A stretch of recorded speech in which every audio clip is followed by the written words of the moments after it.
Amidst all regality, royalty met politics as Britain's King Charles III officially opened the new session of Parliament on Wednesday.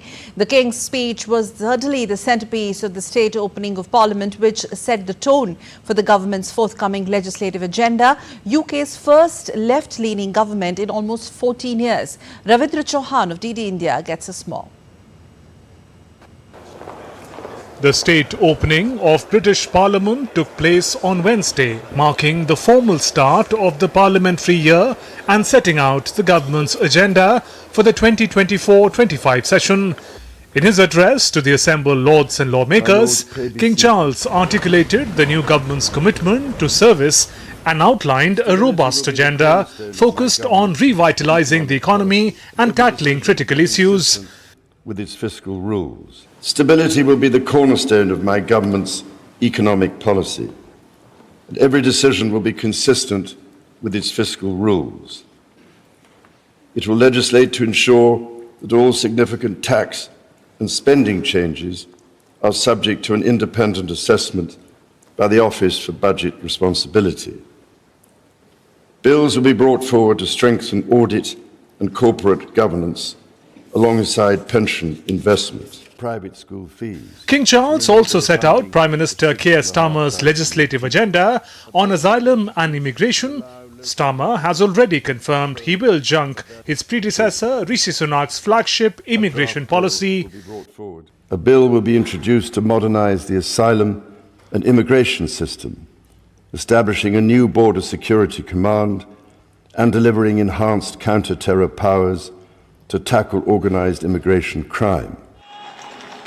The state opening on Wednesday took place with the customary procession from Buckingham Palace to the Houses of Parliament. King Charles, adorned in regal attire, departed from the robing room and proceeded to the House of Lords chamber, where he delivered the ceremonial speech marking the beginning of the parliamentary session. The proceedings began with the King instructing the Lord Great Chamberlain to summon Black Rod, who in turn called upon members of Parliament, the MPs from the House of Commons, to join the gathering in the Lord's Chamber. The King's speech now sets the stage for rigorous debate and scrutiny by members of both houses over the next 6 days, starting Thursday.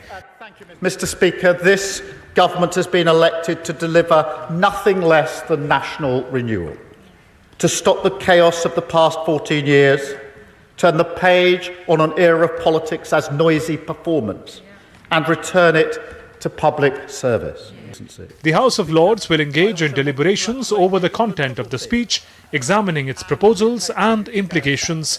Simultaneously, the House of Commons will undertake discussions and eventually vote on the King's speech.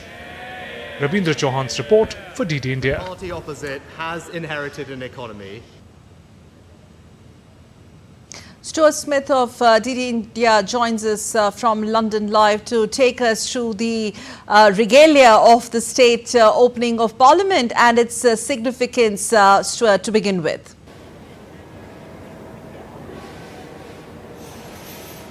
Yeah, absolutely. It's a historic event which has gone back hundreds of years, the way that this is managed. The significance for the UK is King Charles III, while King, is also the head of state. And so ultimately, all power derives from him to this new government. And so it's he that has to make it clear that it's his government acting in his name that is suggesting these new laws that should be passed. And so behind me in the House of Lords, King Charles made that speech written for him by the government, by the new Prime Minister Keir Starmer, but with his words they become part of the new government's agenda. The state opening of Parliament happens every year, but it's always particularly interesting when it's a new government in power, as we have here in the UK at the moment, because it's a whole host of new legislation that has not been much previewed apart from during the election campaign and in the manifesto, and it's going to take the country on a very different direction than we've seen before. And to begin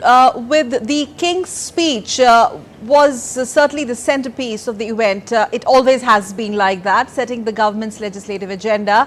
But if you could just give us a sense of the first, this being the first left-leaning government. So as far as King's speech is concerned, everybody was looking forward to what he has to say as far as this fresh government's top priorities are concerned.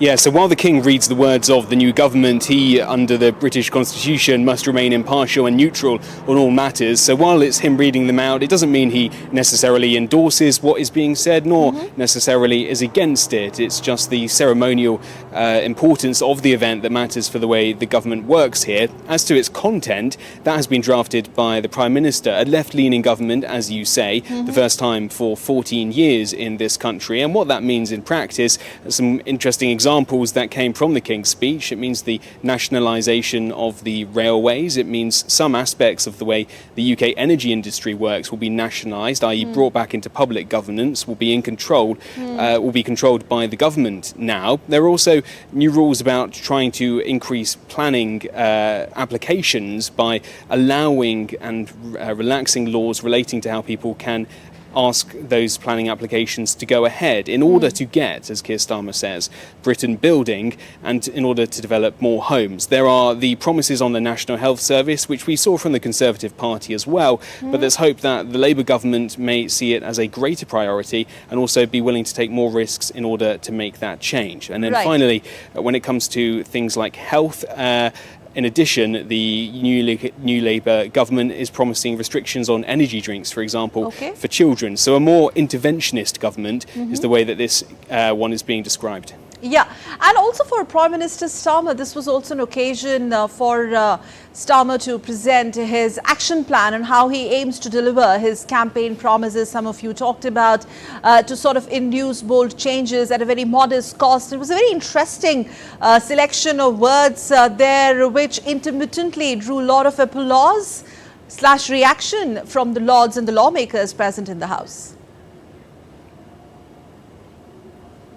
Yeah, there was a irony in the sense that what the King announced in the House of Lords was new information that would suggest the Lords will end up, some of them, losing their jobs. We're talking about hereditary peers, those that end up in the House of Lords because of their ancestral history, a antiquated, some would say, part of the way the UK government works, and something that the Labour Party has promised to change. Now, the exact details of how it would work will be laid out in the bills in Parliament that will be debated over the next few weeks. But the gist is that the Labour Party would like to reform the House of Lords so that these rather archaic and old-fashioned approaches to the second house here in the UK are ended. So in the manifesto and during the election there was talk about forcing peers to retire after the age of 80. That doesn't seem like it will happen, but what does still seem set to take place is an end to that hereditary system here in the UK.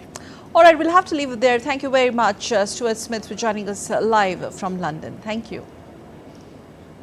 And coming up on DD India News Hour, coming up